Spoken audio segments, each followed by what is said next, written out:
Baling dilanda banjir kilat, hujan lebat luar biasa punca kepala air di Sungai Kupang.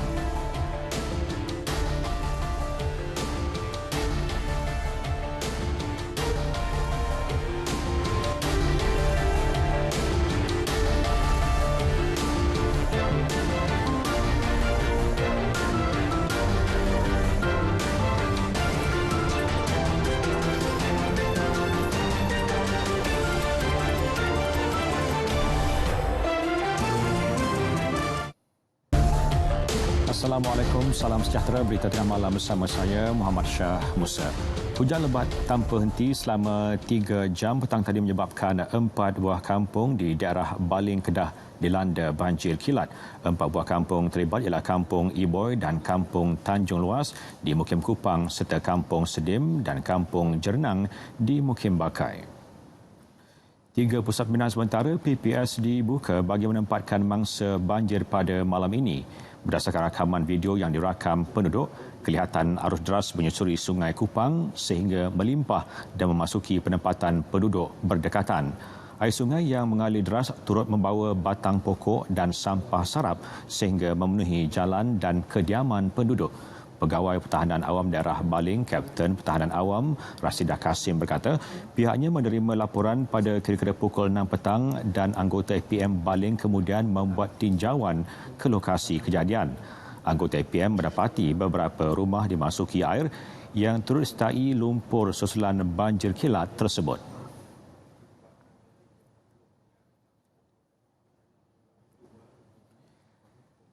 Dan saudara, bagi mendapatkan laporan terkini situasi banjir di sana, bersama kita di talian ialah wartawan Rashid Jali di lokasi. Ya Rashid, bagaimana dengan situasi semasa banjir di sana dan difahamkan juga jumlah kampung terjejas meningkat dan dilaporkan ada kehilangan jiwa dan harta benda. Baik Syah, terima kasih. Saya kini berada di Kampung Iboy di Kupang Baling ini Syah. Dan ketika ini operasi mencari dan menyelamat masih lagi dijalankan oleh pihak berkuasa terutama pihak Angkatan Pertahanan Awam. Jadi untuk mengetahui lebih lanjut mengenai operasi yang dijalankan pada malam ini, saya kini bersama dengan Ketua Bahagian Pengurusan Bencana dan Operasi APM Kedah, Kapten Pertahanan Awam Saifuddin Abdullah. Baiklah Tuan, boleh Tuan ceritakan sikit mengenai perkembangan banjir di kawasan ini? Ya, terima kasih RTM. Jadi Angkatan Pertahanan Awam Negeri Kedah pada ketika malam ini sedang menjalankan operasi pemindahan mangsa ke pusat pemindahan. Jadi pada malam ini seramai 41 anggota telah dikerahkan malam ini untuk memindahkan mangsa-mangsa di kawasan-kawasan kampung yang terjejas di Mukim Kupang Baling ini. Seperti kawasan yang paling terjejas adalah Kampung Iboy, di mana anggota-anggota kita menggunakan lori 2 unit dan juga 4-wheel drive untuk memindahkan mangsa-mangsa ini ke pusat pemindahan Sekolah Menengah Kebangsaan Jerai, Baling. Jadi anggota kita sekarang masih lagi dalam proses memindahkan mangsa sehingga malam ini. Dan kalau kita lihat di keadaan di kawasan kampung ini,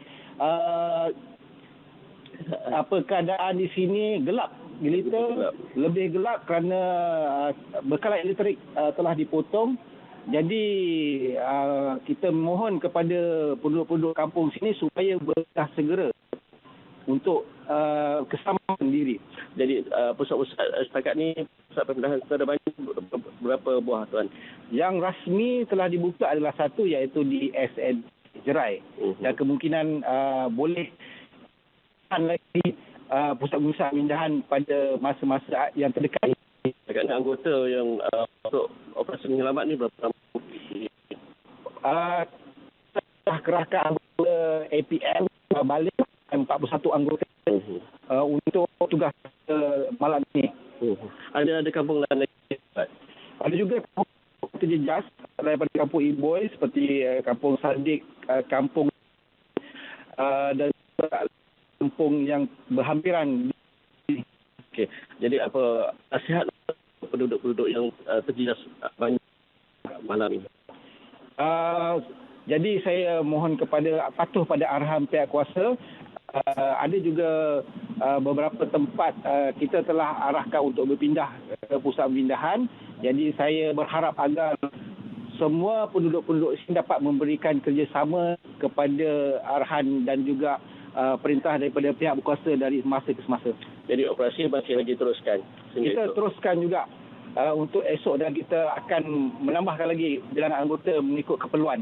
Baik Tuan, itu saja tuannya. Terima kasih. Itu tadi Kapten Pertahanan Awam Saifuddin Abdullah, Ketua Pengurusan Bencana dan Operasi APM dari Kedah. Baik, itu saja Syah perkembangan banjir di Baling Kedah ini. Kembali dulu bersama anda di studio. Silakan. Baik, terima kasih Rashid.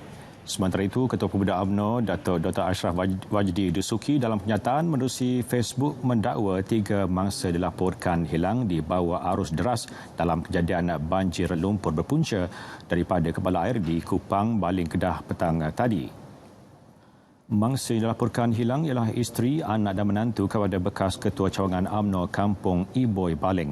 Banjir kala itu dikatakan berpunca daripada hujan lebat luar biasa yang mengakibatkan air sungai Kupang melimpah ke kawasan penempatan penduduk yang tinggal berdekatan tebing sungai. Katanya banyak rumah turut dihanyutkan arus deras.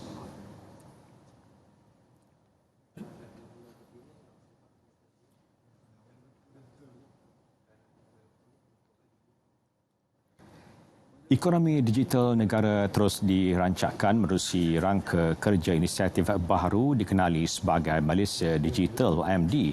MD dibangunkan berpandukan 3 prinsip utama iaitu fleksibiliti, ketangkasan dan relevansi.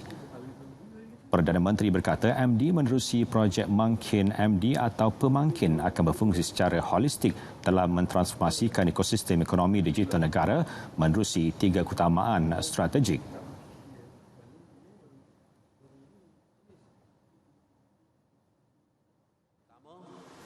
Membantu memacu adaptasi digital dalam kalangan usahawan muda, syarikat dan rakyat. Yang kedua, menyokong syarikat teknologi tempatan untuk menjadi juara Malaysia, berjaya di peringkat antarabangsa. Dan ketiga, menarik pelaburan bernilai tinggi. Menurut beliau, pada peringkat awal, 2 pemangkin akan diperkenalkan iaitu program DE Rantau dan Digital Trade. Program DE Rantau bertujuan menjadikan Malaysia sebagai hub nomad digital pilihan, manakala program Digital Trade akan memacu e-dagang dan adaptasi digital oleh perniagaan, memudahkan perdagangan merentas sempadan selain menyokong pergerakan data antara perniagaan.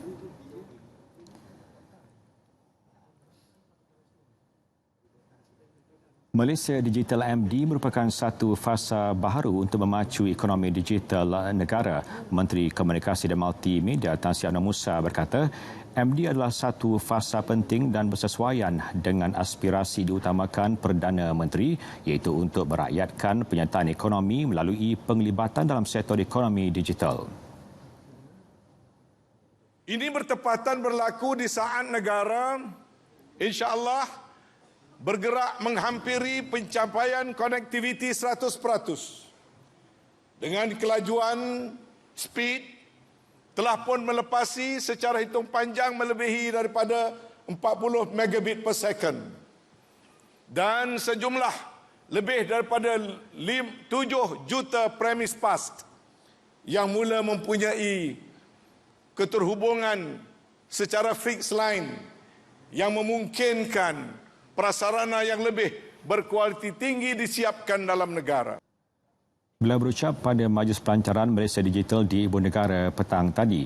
Pelancarannya disempurnakan Perdana Menteri Datuk Seri Ismail Sabri Yaakob. MD adalah program di bawah Agensi Peneraju Ekonomi Digital Negara MDEC yang dipertingkat bagi menggantikan MSC Malaysia yang telah wujud selama 25 tahun. MD akan membolehkan Malaysia lebih bersedia menepani persekitaran ekonomi dinamik dan membantu dalam memperkasa asas negara digital menjadi lebih kukuh dan impaknya akan memberi manfaat kepada rakyat, perniagaan, kerajaan serta negara. Sebagai dua rakan strategik, Turki dan Malaysia telah pun mengumumkan persetujuan sebelum ini untuk melonjakkan kerjasama dalam semua bidang, terutamanya membabitkan aset pertahanan dan aero angkasa. Justru, lawatan sulung Perdana Menteri ke Republik itu bakal mengukuhkan komitmen tersebut. Hani Mohili melaporkan dari Istanbul, Turki.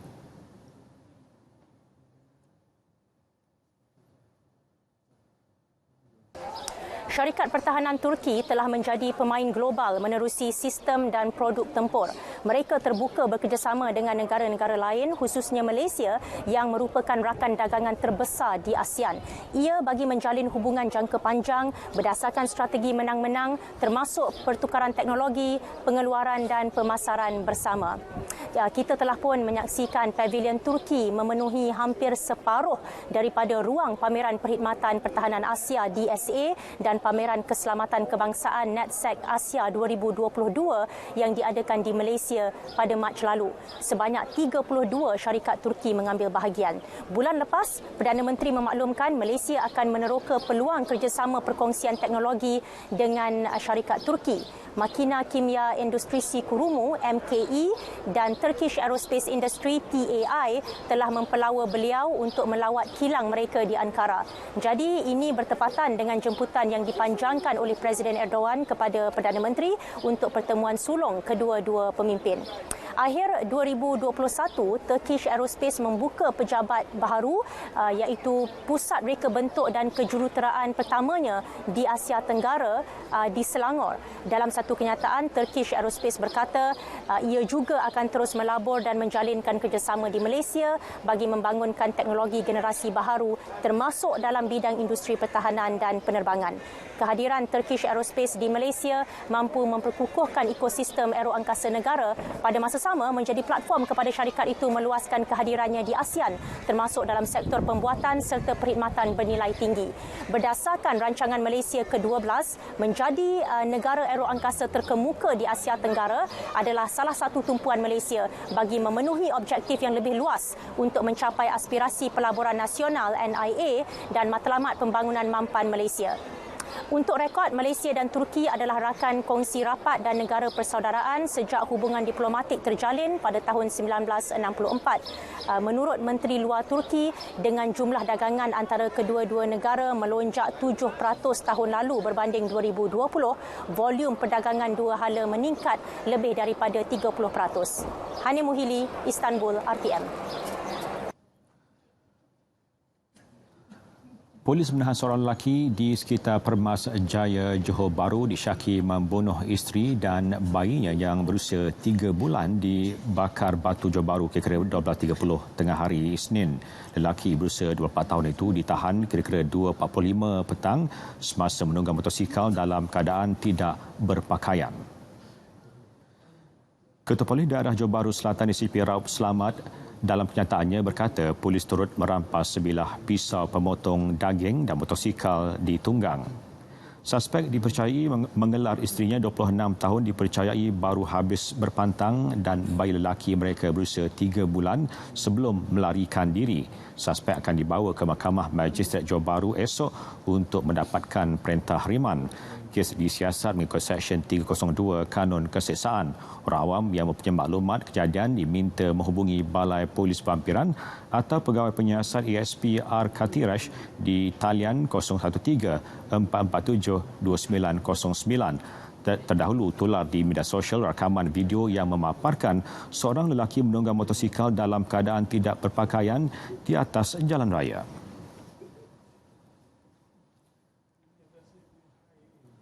Seorang penganggur didakwa di Mahkamah Magistrate Kota Tinggi Johor atas pertuduhan membunuh seorang wanita yang baru dikenali melalui aplikasi sembang awal Jun lalu. Tiada pengakuan direkodkan daripada tertuduh Muhammad Safwan Rizwan, 32 tahun, selepas pertuduhan dibacakan di hadapan Magistrate Rashidah Bahrom. Dia didakwa dengan niat telah melakukan bunuh dengan menyebabkan kematian wanita berusia 35 tahun itu kira-kira 10 malam 1 Jun lalu di kilometer 6 Jalan Kota Tinggi, Keluang. Pendakwaan dibuat mengikut Seksyen 302 Kanun Keseksaan. Tertuduh juga tidak mengaku bersalah atas pertuduhan memasukkan dadah jenis metamfetamin ke dalam badan kira-kira 1.25 petang 23 Jun lalu di Pejabat Bahagian Siasatan Jenayah Narkotik IPD Kota Tinggi. Pertuduhan dibuat mengikut Seksyen 15-1-A Akta Dadah Berbahaya 1952. Kes disebut semula 1 Ogos ini untuk serahan laporan kimia dan forensik bagi kes bunuh dan patologi untuk dadah.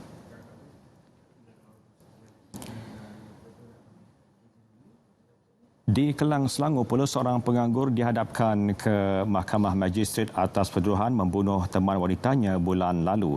Lee Weishin, 24 tahun, mengangguk faham selepas pertuduhan dibacakan di hadapan Magistrate Amirul Ashraf Abdul Rashid.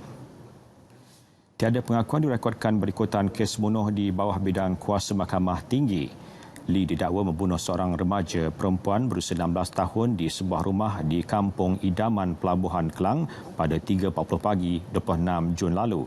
Dia dituduh mengikut Seksyen 302 Kanun Kesesaan yang memperuntukkan hukuman gantung sampai mati jika sabit kesalahan. Pendakwaan dikendalikan Timbalan Pendakwa Raya Nurul Jannah Aimi manakala tertuduh tidak diwakili peguam. Mahkamah menetapkan 7 September depan untuk sebutan semula kes. Kerajaan bersedia menambah kota minyak masak paket bersubsidi bagi memastikan keperluan pasaran mencukupi. Ketika ini, kota berjumlah 730,000 tan metrik setahun. Timbalan Menteri Perusahaan Peladangan dan Komoditi Datuk Seri Dr. Wee Jack Seng berkata kota minyak masak bersubsidi yang diperuntukkan sebanyak 55,000 tan metrik sebulan atau 660,000 tan metrik setahun mencukupi setakat ini.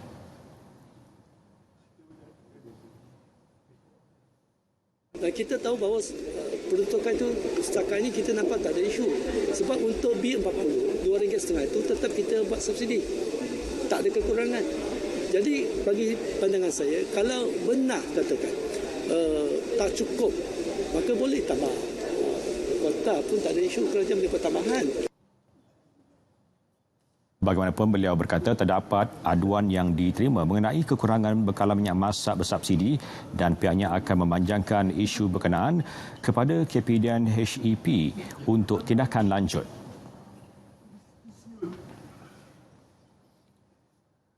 Kementerian Pendidikan dalam proses mengkaji dan mencari pendekatan kaedah pengajaran bersesuaian tangani tahap penguasaan literasi yang masih rendah dalam kalangan pelajar. Menteri Kanan Pendidikan Datuk Dr. Razif Jijin berkata terdapat segelintir pelajar masih tidak berupaya membaca dengan baik walaupun sudah memasuki sekolah menengah. Isu berkenaan terdedah apabila pihaknya bertemu sendiri dengan guru sekolah menengah di lapangan bagi mendengar permasalahan murid dalam menguasai literasi. Beliau berkata permasalahan itu bukan perkara baharu, malah telah wujud sejak sebelum pandemik COVID-19.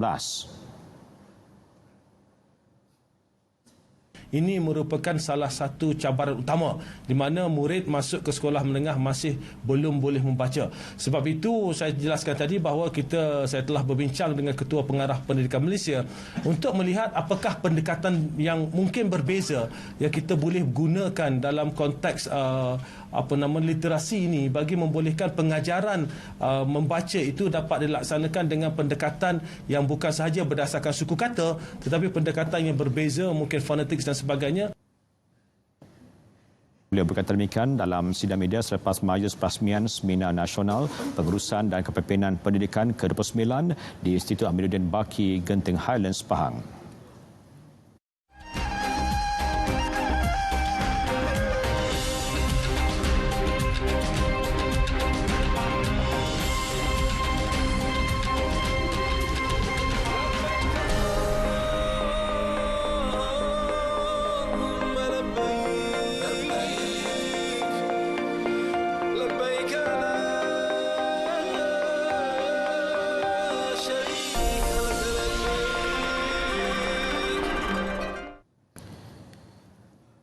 Baik, bertemu kembali. Yang di-Pertuan Agong Sultan Abdullah Riayatuddin Al-Mustafa Billah Shahri ini berangkat tiba di Kementerian Pertahanan bagi sesi lawatan rasmi. Ia julung kali dizahirkan Seri Paduka Baginda ke atas organisasi kementerian di Malaysia sejak ditabalkan sebagai Yang di-Pertuan Agong ke-16. Keberangkatan tiba Seri Paduka Baginda pada pukul 11 pagi disambut Menteri Kanan Pertahanan Dato' Seri Syamuddin Tun Hussein, Timbalan Menteri Pertahanan Dato' Seri Ikmal Hisham Abdul Aziz, Ketua Setiausaha Kementerian Pertahanan Dato' Seri Muiz Abdul Aziz, Panglima Angkatan Tentera Yang Berbahagia Jeneral Tan Sri Effendi Buang. Baginda kemudian menerima tabik hormat diraja dan memeriksa kawalan kehormatan utama dari Batalion Pertama Regimen Askar Melayu Diraja terdiri daripada 4 pegawai serta 103 anggota yang diketuai oleh Major Nurul Fauzan Mat Sabri. Seri Paduka kemudiannya mencemar duli menandatangani buku lawatan sambil disaksikan oleh Syamuddin dan Effendi. Sambutan yang berlangsung selama 30 minit itu diakhiri dengan kesudian Seri Paduka menghadiri taklimat bersama para pegawai Kementerian Pertahanan yang membincangkan pelbagai isu berkaitan. Lawatan Seri Paduka berakhir lebih 3 jam kemudian dengan sesi ramah mesra bersama kaki tangan MINDEF.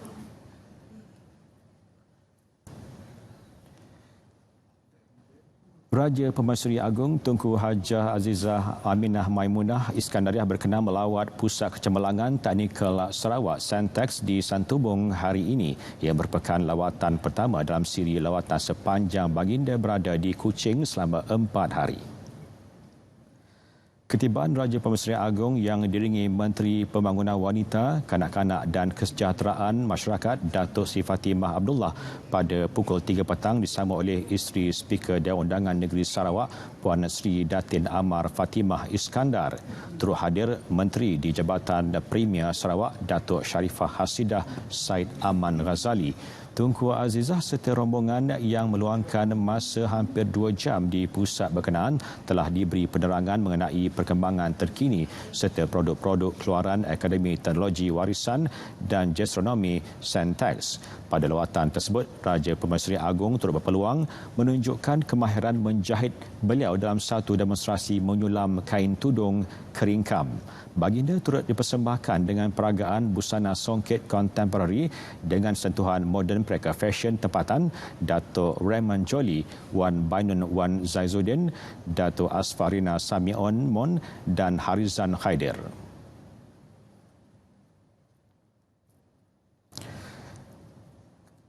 Kerajaan Persekutuan menyeru supaya negeri-negeri yang masih belum memuktamadkan persempadanan negeri segera berbuat demikian yang melibatkan 8 negeri di Semenanjung dengan 12 sektor.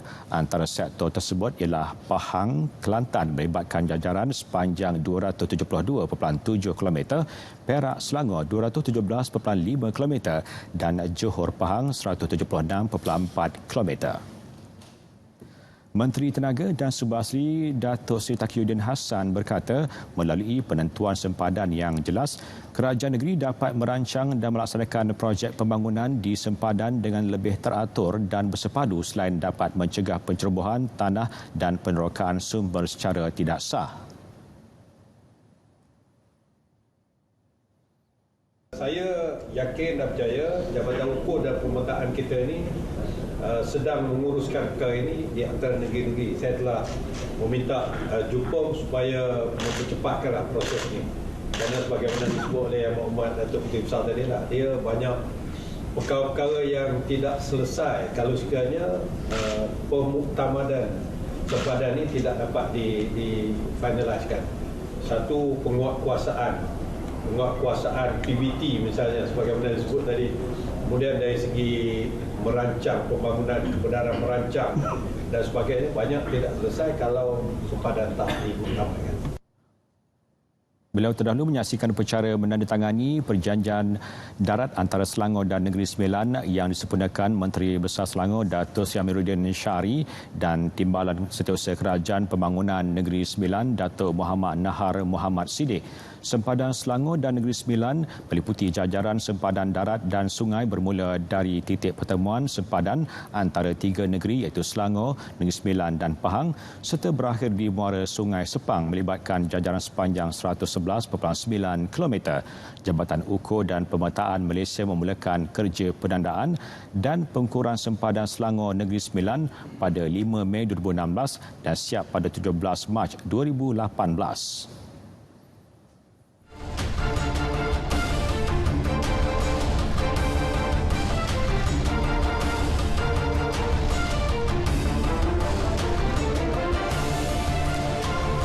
Kita beralih ke berita sukan. Walaupun tiada kelibat jaga berbasikal negara Dato' Muhammad Azizul Hasni Awang di Sukan Commonwealth Birmingham yang akan bermula hujung bulan ini, ia bukan bermaksud peluang untuk menyaksikan kilauan pingat pudar. Sebaliknya, Ketua Jurulatih Berbasikal Track Negara John Besley yakin satu pingat mampu dibawa pulang kali ini. Sasaran itu dilihat realistik memandangkan hanya 6 atlet akan membawa cabaran Malaysia dalam 6 acara berbasikal. Malaysia masih mempunyai pelumba senior yang mampu memberi saingan sengit seperti Muhammad Shah Firdaus Shahrom. So there's no pressure. If he just races to the best of his ability, he'll be on the podium. So he's one of the world's best Keirin riders. We got some very good opposition now with Matthew Glatzer, who was the one that messed up the final for everybody at the Olympics, and Jack Carlin, the British rider that got third in the sprint. So he's also a good Keirin rider. So there's a lot of good talent, but our guys are as good as anyone else in the world. So we just got to execute. Sementara itu, bagi Muhammad Shah Firdaus Shahrom, dia tidak mahu meletakkan harapan tinggi untuk tamasya Commonwealth kali ini. Ini kerana dirinya bakal bersaing dengan beberapa pelumba terbaik dunia yang kerap menaiki podium di pentas antarabangsa.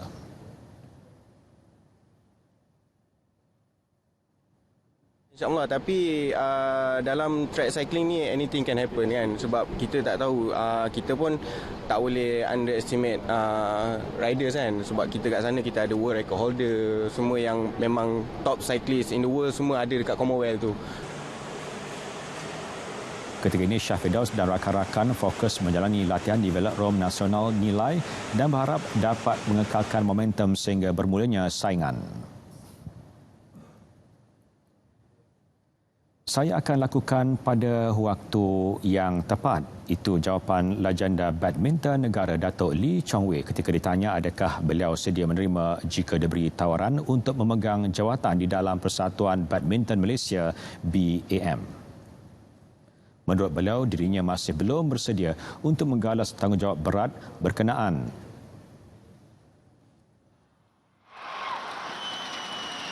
Untuk saya belum ready dah. Belum ready, and how I one time I ready, I can announce lah. And because not right time for me, because now still BM is still stable, all the coaches and everything, and it's the right time.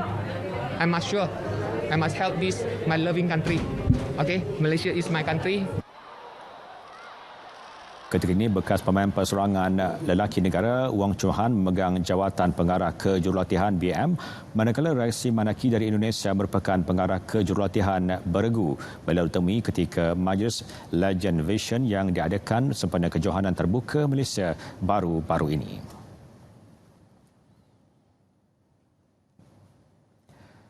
Baik, saudara, berita tengah malam berakhir di sini. Dapatkan perkembangan saya sepanjang masa melalui portal berita RTM di berita.rtm.gov.my. Salam keluarga Malaysia dan Assalamualaikum.